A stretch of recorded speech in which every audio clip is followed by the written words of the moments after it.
And I use competing as a term because these guys are holding nothing back just yet. Yeah, no, it's been super exciting, and we got a chance to play yesterday, and it's just really fun to sort of get into this environment. You know, it's something that we've seen in the movies, but we're actually in the gameplay, and with somebody here who has actually worked on the game. So let's talk more about what we're seeing here and getting into this, because there's 3 phases to this. So currently, we're in phase 1. That's right, and also we have some great game changes. You saw one of them pop up in just a little while. It was VF Updates, Pool Shark, Moosel. We also have my boy Darkness, aka Dankness. He will be playing as well. We have Westy, Master G, Star Wars HQ, and some NBA Live, just cuz. Why not? You know, just do your thing. But anyway, here you go. So, Star Wars Battlefront 2, folks. Now this is awesome because essentially phase 1, you get to escort an MPT down the street of feed here, and the pressure is on for the clones. They have to hold back the assault here, Paul. They do, definitely. The droids are sitting there trying to escort that MTT up the main pathway. If they're successful, we go on to that phase 2. But right now, what we're seeing is some specialist gameplay from, I think, Battlefront updates. Yeah, let's actually talk about the specialists, and also you're going to see a couple different classes here. This class in particular that Massive G is using is the heavy class. Specialist, kind of your sniper, right? But the heavy class, what do they do here? So the heavy class is great. They got a bit more health than your average trooper. They're also able to pop that combat shield, try to push into areas. So you can see those guys as pushers or defenders in some areas. But it looks like we got one of our Vulture droids right now. Not sure who's flying this guy, but these guys are great at air-to-air, trying to take out those other ships that might be coming in, that Naboo N1 Starfighter. Otherwise, they're there to provide some great ground support like we're seeing here, trying to get some strafing runs in on those clones. Oh, no! Oh! Come on, man. Missed that tower. You just did it wrong there, buddy. So it's Sorry great about because we also do have the air support, but we also have ground support as well. We do. So another thing that those air vehicles are great at is trying to take out some of the ground vehicles that you may see. The droid army has the AAT tank, something that's really great at troop suppression. But we see here a little clip of the V-Wing doing that. Oh, man, he's just mowing some droids down there. Yeah, just absolutely shredding. You're going to see this happen quite a bit, especially in this phase, because there's a lot of open field here, right? And you can just come through for some great great bombing runs, really, and eliminate as many people as you possibly can. And also, you put the presence of an air vehicle out there.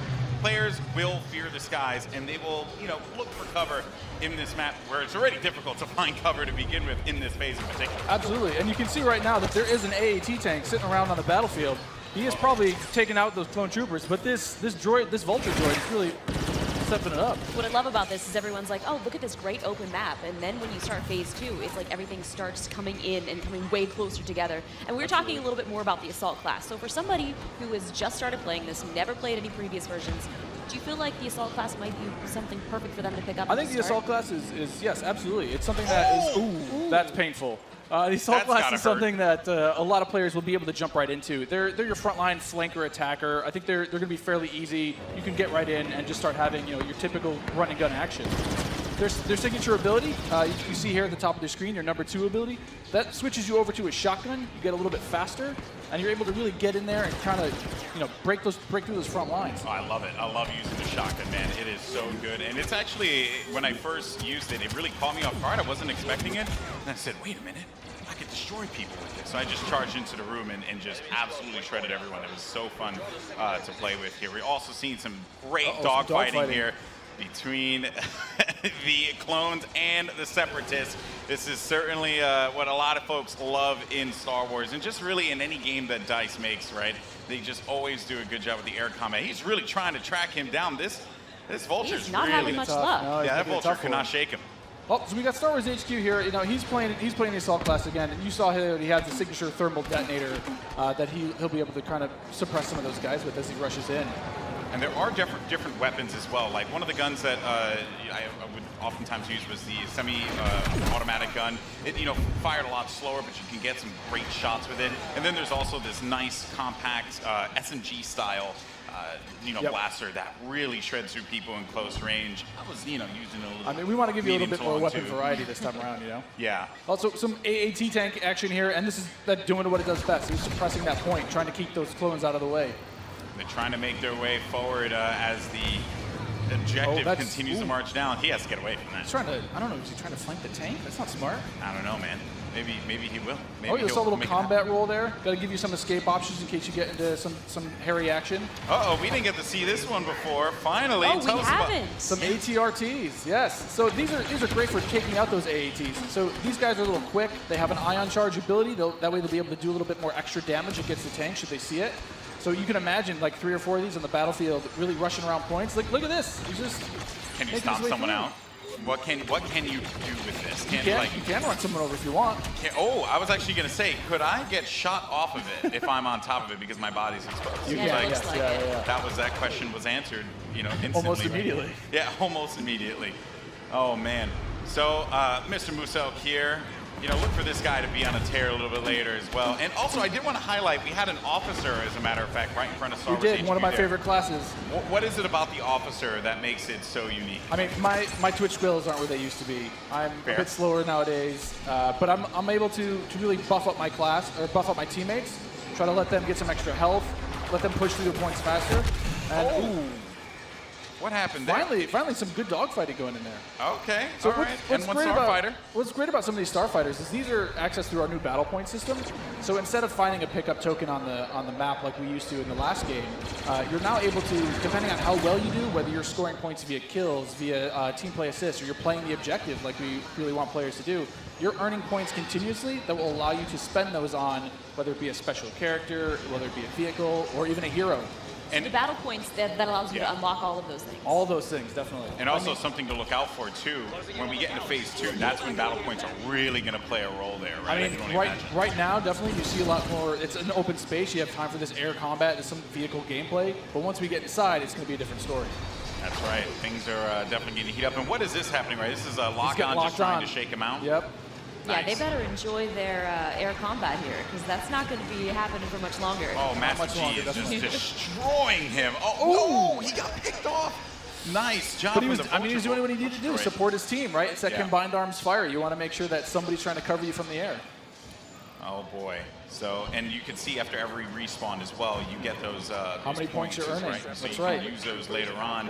Got some specialist gameplay here as well. Maybe you can take off a couple faces, perhaps. And so in the specialist class, you can also deploy different types of traps as well. Yeah, absolutely. So they have access to a trip mine. So if you want to sit there and you want to be, that true sniper character, you set up some trip mines behind yourself, make sure nobody can flank you.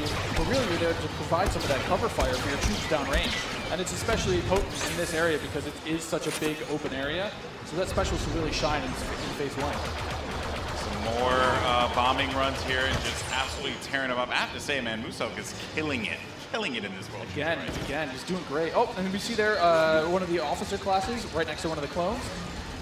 Officer, fantastic for pushing, right? You want to be able to push the objective. Definitely. Support your team. Like, if you are playing with your buddies, you want to be able to have at least one officer available because he keeps you going in the fight. At least. I mean, they really help push, when those heavies are trying to drive towards a point, you got your officers behind you, giving you some extra health, making sure that you're still able to complete that push. Or on the opposite side, if you're one of the droids and you really need to lock down a point, the officers have access to a turret that they can place on the ground and, give a little bit more fire support for that area. I'm trying to see if Massive G here is, he's really focused on the bombing runs, right? He's not trying to go into combat with Musel, who's up there. There's Darkness 429. Just shredding everyone up here. Maybe he can get a couple kills in the corner. He just went into siege mode? Yeah, this is happening. Oh, yeah, so tell us about the siege mode. How does this play out? In siege mode, for a limited time, you're able to just blow up some huge area effect shots. You lock down your position, but you're able to have a lot more firepower. We also just saw the B2 Super Battle Droid there as well. That's something you can get Another with one of my battle points favorites. as well. Another one of my favorites. Yeah, you can grab those guys via the battle point system. Those guys, great at pushing points again. They have high health, a lot of rapid fire. Oh! Here we go. Oh, there it is. And this big explosion indicates phase 1 is over. Now we start phase 2. And this is when the action really begins to pick up here because it gets really tight inside of that building and players need to be mindful of that and look for this B2 to just shred through everyone, especially with that cooling ability that he has, to be able to keep him just constantly shooting in the fight. He's gonna make a huge difference here as the fight moves inside. I mean, there's gonna be narrow pathways. He's gonna be able to just shred as soon as anybody gets in his way because it's those narrow corridors. It's gonna be trouble. And just waiting for the prime opportunity to push up here. Players falling. Got white boy there, and there. Oh, here we go. This is some Darth Maul action. Here we go, folks. This is where it starts to get interesting. This is scary. Darth Maul will excel in phase 2 and phase 3 as you're inside. I mean, he's a great mobile attacker. He's going to sit there with his lightsaber. Especially close quarters, too. So he's absolutely perfect for that. Absolutely. I mean, some of his abilities you can see here, he's got that spin attack. He's able to just rush in and out of combat and just take guys out in the process. It was funny, I was talking to Musel earlier, and he was using Darth Maul, and he was saying how there's Boba Fett as well. But he was talking about how he wishes Darth Maul could reflect. I was like, if he could reflect, he'd be too strong. He'd be way too strong. This is a good flank. That was a good flank by Boba Fett and Maul. Just shredded the clone army, unfortunately. So what role does Boba Fett fill in this battle? Boba Fett is definitely a hunter-killer. So if the clone army is able to get some of their heroes in play, like this is where Boba Fett will really shine. Is with that jetpack of his, he's able to kind of float above the battlefield, fire off some rockets, and really just take out an individual target. And so what difference does he have from the last game? From the last game, we've given him a bit new tricks.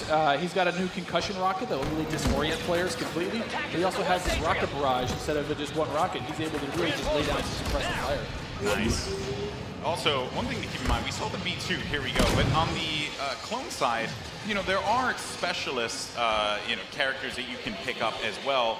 We haven't seen much of it yet, but that would be the clone jump trooper. That's right. Very different from the standard like assault class or heavy class. It has the jump jets that you love from Battlefront, the original. That's right. Brought back here, but now focused on the central class. Exactly. Yeah, we're back to Boba Fett here with the Look at rocket that. jumps there.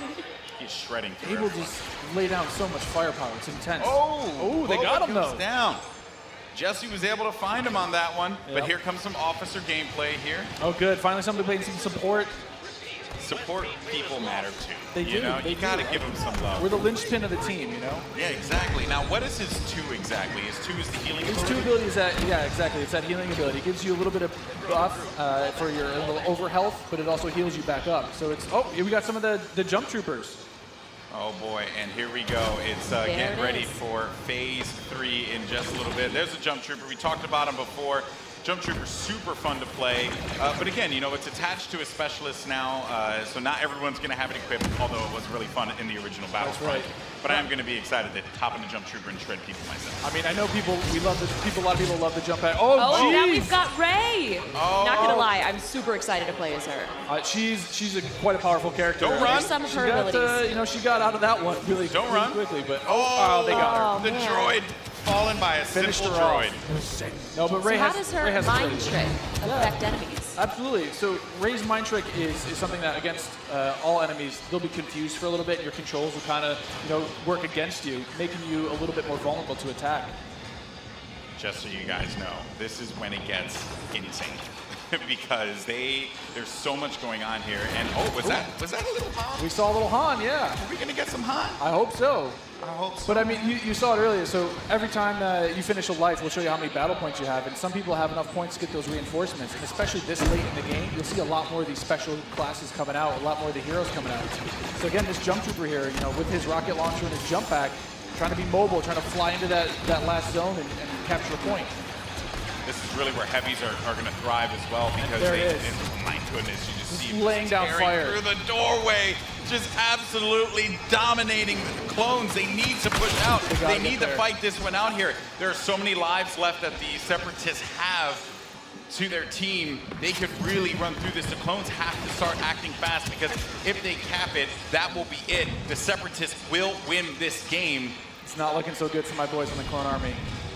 I'm a Separatist fan, so I'm excited. I'm just going to go on whichever team wins. Oh, okay. So I'm not going to be too picky here. Okay, jump and ship. I understand that. No loyalties. Maybe you are Sith after all. Maybe I am. Oh, who knows? Shots fired. Shots fired.